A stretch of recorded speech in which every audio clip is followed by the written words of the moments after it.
ইন্না লিল্লাহি ওয়া ইন্না ইলাইহি রাজিউন।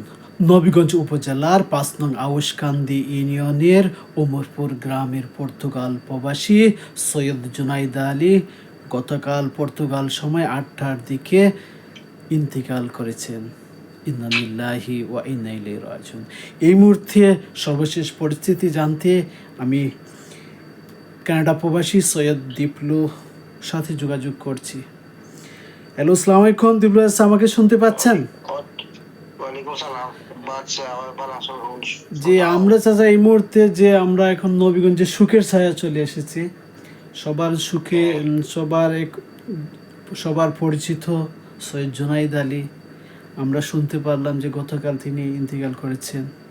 তো আপনার কাছে আপনার এই মুহূর্তে দেশের অবস্থা এবং পর্তুগালের অবস্থা কেমন? আমরা জানি যে পর্তুগালে তাদের ভাই রয়েছেন 2 জন, এবং সর্বশেষ পরিস্থিতি কি অবস্থা আমরা আসলে জানতে চাই আপনার কাছ থেকে। পরিস্থিতি তো আমরা তো সবই শোকাহত, হঠাৎ করে আমরা সকলেই মর্মাহত, বিরাম ঘটনা ঘটছে। যেমন বয়স টাইনের নাই,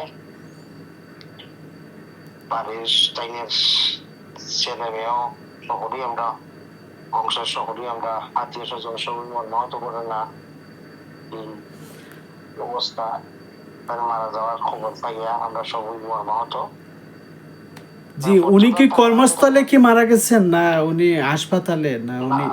জি, আমি সেটা জানতে চাই। কর্মস্থলে না, তুমি উনি ছিলেন, ওনার হঠাৎ করে শরীর অসুস্থ হওয়ার কারণে হসপিটালে ভর্তি হন। হসপিটালে ভর্তি হওয়ার পরে ওনার রোগ ধরা পড়ে নিউমোনিয়া। জি, হসপিটাল থেকে ডাক্তারি সেবা নেওয়ার পরে বাসায় আসেন। বাসায় আসার পরে নিউমোনিয়া, শ্বাসকষ্ট,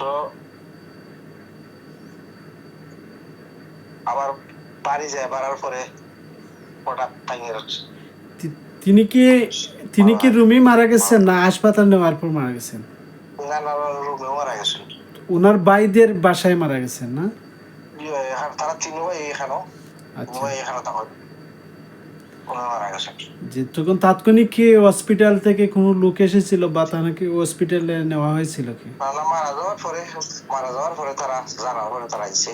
আচ্ছা, তারা এসে তার লাশ এখন হাসপাতালে আছে। জি জি। এখন বর্তমানে ওনার পরিবারে কে আছেন দেশে? তারা তো 3 ভাই ছিলেন। এক ভাই জানি আমরা লন্ডনে আছেন, 3 ভাই পর্তুগালে আছেন। এখন লাশ দেশে আনার কি কি ব্যবস্থা করা হচ্ছে? এখন পর্যন্ত সঠিক আমি জানলাম না, কারণ বছর রয়েছে কি জি, কত বউ কিতা আছে। বর্তমানে লাশ হসপিটাল আছে, এখন তো এটা কিছু তো জি, তদন্ত করা হবে। হসপিটাল ব্যবসা আছে। এরপরে দেখা যাবে, জানলাম না কি তৈব, লম্বা প্রসেসিং আছে। কিন্তু আপনার চেষ্টা করবো দেশ আনার লাগে। হারাইলে তো তাদের বাচ্চা আচ্ছা আসেন, আত্মীয় স্বজন আসেন, মা বাপ আসেন, বৃদ্ধ মা বাপ। জি, উনি তো সবার পরিচিত নবীগঞ্জ উপজেলায়, উনি সবার পরিচিত। আমরা দেখতে পাচ্ছি নবীগঞ্জে সুখের ছায়া নেমে এসেছি। সবাই ফেসবুকে স্ট্যাটাস দিচ্ছে যে তার স্মৃতি নিয়ে কথা বলছেন অনেকে। আমি দেখছি নবীগঞ্জের আওয়ামী লীগের বড় বড় নেতারা অনেক স্ট্যাটাস দিয়েছেন তাকে নিয়ে। তো আসলে ওনার বাবা তো জানি আমরা প্রবীণ মুরব্বী, উনি অসুস্থ। আমাদের সৈয়দপুর উমরপুর প্রাইমারি স্কুলের সভাপতি ছিলেন, উনি একটু অসুস্থ। আমরা তো জানি ওনার অবস্থা। ঠিক আছে, ওনার আমার চাচা বহুদিন ধরে অসুস্থ। কিছুদিন আগে তাই না আব্বা অসুস্থ হওয়ার কারণে তাই দেশে গেছিল দেখার। প্রায় 4 মাস থেকে আইসুন দেশ। আওয়ার পরে তো পর্তুগাল গেলা, গিয়া কর্মজীবনে গিয়া লাগছেন। লাগার পরে তো হঠাৎ শারীরিকভাবে অসুস্থ হওয়ার পরে হসপিটাল ভর্তি হওয়ার পরে তাই দিয়ে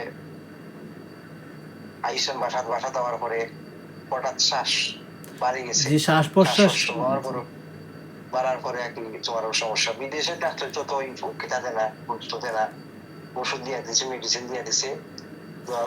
আমি তো জানি আমাদের উমরপুরের অনেকেই সেখানে আছেন। আপনি বলছিলেন যে সবার সাথে দেখা করেছেন, সবার রুমে গিয়েছেন, তারপরে ঘটনাটা ঘটে গেল। আচ্ছা, সকলেই আছে। তারা তো তারা প্রায় সময় খাজা হবে বলি তাকে এসে দেখো না হঠাৎ দেখো আমার দুজনের লাগে আলাপ হয়েছে, তারা হয়েছে ওই দেখছে আর দেখছেই লাগে তারা কিছু অসুস্থ দেখা হয়েছে। তো হঠাৎ করে খবরটা হইলাম আজকে, অবশ্যই নতুন যে একটা আমরা সকলেই মর্মাহত খবরটা হঠাৎ করে তখন যে আপনাদের সাথে সম্পূর্ণ নবীগঞ্জবাসীও আসলে সুখে কাতর। আমরা জানি যে উনি সবার সাথে পরিচিত ছিলেন। কালকে অবশ্য আমার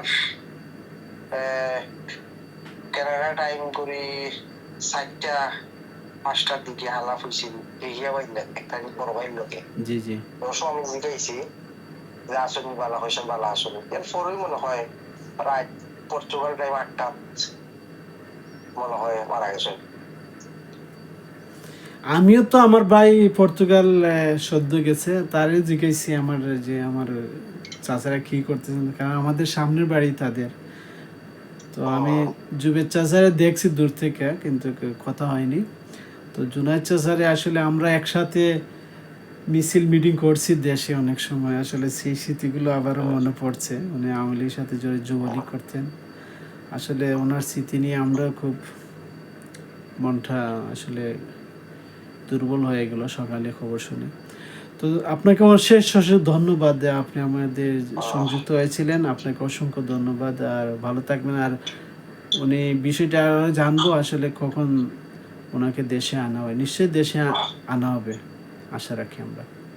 তো ভালো থাকুন স্যার, ধন্যবাদ। ওকে, ধন্যবাদ স্যার, আসসালাম। সবাই ওনার জন্য দোয়া করবেন, আল্লাহ যেন ওনাকে জান্নাতুল ফেরদৌস নসিব করেন। জি আমিন। ধন্যবাদ স্যার আমার সাথে সংযুক্ত থাকার জন্য। বন্ধুরা, এই মুহূর্তে আপনারা শুনতে পাচ্ছিলেন যে আমাদের উমরপুরের সৈয়দ জুনাইদ আলীর মৃত্যু সংবাদটি। তিনি কীভাবে মারা গেলেন, আসলে তিনি শ্বাসকষ্টজনিত রোগের কারণে মারা গেছেন। ধন্যবাদ, সবাই ভালো থাকুন, সুস্থ থাকুন এবং সৈয়দ জুনাইদ আলীর দোয়া করবেন। আল্লাহ হাফেজ।